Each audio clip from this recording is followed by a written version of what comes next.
Cardi B and Offset. Number one, as an OG in this music game, and Right. you've seen every publicity stunt known to man and know all the inside stories. Do you think this is actually real, or do you think it's a big publicity stunt? I think it's real, man. Any nigga that's gonna go on stage in the Elvis costume in front of thousands of people, that man want his girl back. I think it's interesting though, because I mean, for one, they don't need the publicity stunts. They the biggest things in music. Like they popping. But this is like the new soap opera. To be like, we want to know, is Cardi gonna take Offset back? Like, we all rooting for him. We all putting our own personal stories into it. And honestly, I think it's a beautiful story of two people who started from nothing, who gained everything, who ultimately love each other, but still trying to juggle in this world of access to like everything they have. Well, here's the one thing that's kind of interesting to me is that, does Cardi really think that Offset is not gonna fuck with nobody else? That's the thing, and again, people probably gonna hate me for this comment. He wanted to have a threesome. Yes, he did. Every man wants to have a threesome, Cardi. Every man is going to want to have a threesome. He was doing all this shit before you showed up. Yeah, and I'm pretty sure Cardi was getting it popping too. I interviewed Cardi. She's talked about having threesome.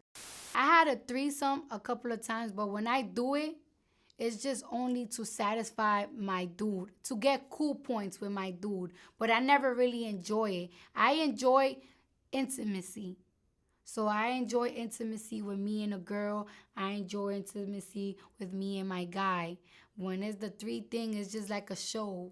You know, it's fake, like porn. If my chick has had a threesome before and ain't gonna have one with me, I'm gonna feel a little left out. Like, why I didn't meet you when you was in the threesome stage? I see that VladTV interview. You can't say you we never did that shit. Rewind that shit. Play it again. Again, I think, I hope they prevail, because I feel like their connection is greater than just that. Because eventually, if you really want to work on your union and you got a child together, it's gonna have to go beyond the superficiality of, me out here wanting this or doing this or making a mistake here. Like, y'all got a family. Y'all got to figure that out. I mean, I just think people put so much emphasis on sex and monogamy. Yeah. It's so unrealistic. Yeah. It's so fucking unrealistic. Especially when you talk about people, who are in the public eye, who,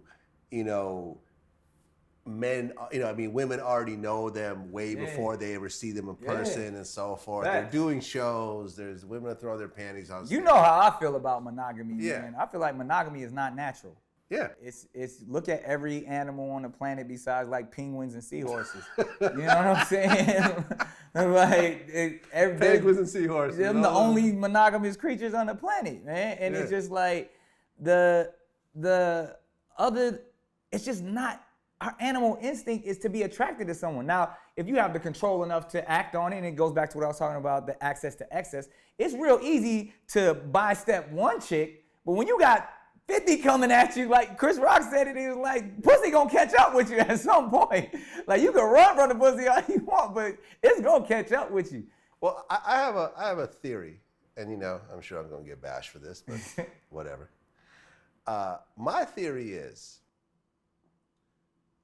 when you look at what's happening these days, right? Like, for example, when you and I were young, if you wanted to meet a girl, you either have to be going to school with her.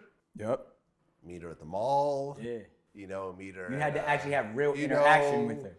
And then once you get a little older, you'd have to go hit the clubs. Yeah. You have to do this, maybe ask about a friend.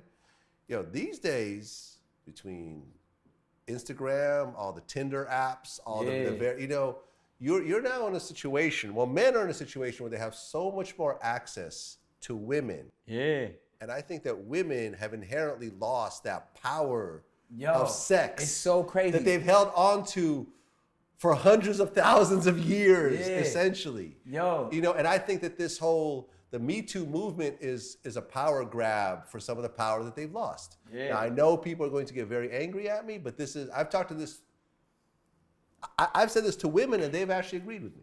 I believe, especially someone who is a father of a daughter, and even having these conversations with my daughter to this day, I tell her about her power and what she possesses and how she should respect herself.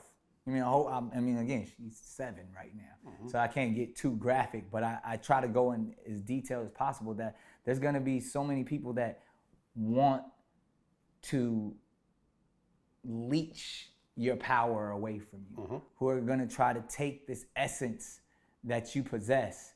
And you hit it on the head, man. Like, it's been watered down in such a way that, and that's why I commend and salute the Me Too movement, because I believe the woman is the most powerful being on the planet. When you look at all that they go through and the energy that they embody and how they chakras are aligned, like that energy is real. But because of the vanity, because of social media, this girl showed me this DM, a plutonic friend showed me a DM that she got, and it says some shit like, this dude slid in her DM. First of all, hit her with the DM with mad stacks and jewelry and hundreds of thousands to let her know who he was, mad paper, and was like, yo, I don't want to be your boyfriend. I just want to fucking take you shopping. And like, it didn't work with her, but clearly that has worked before. You know what I mean? And it's like, well, all right, swipe right, next one. You know what I mean? Like, and to think about like, yo, that's the engagement today. That's how you holla at a chick now.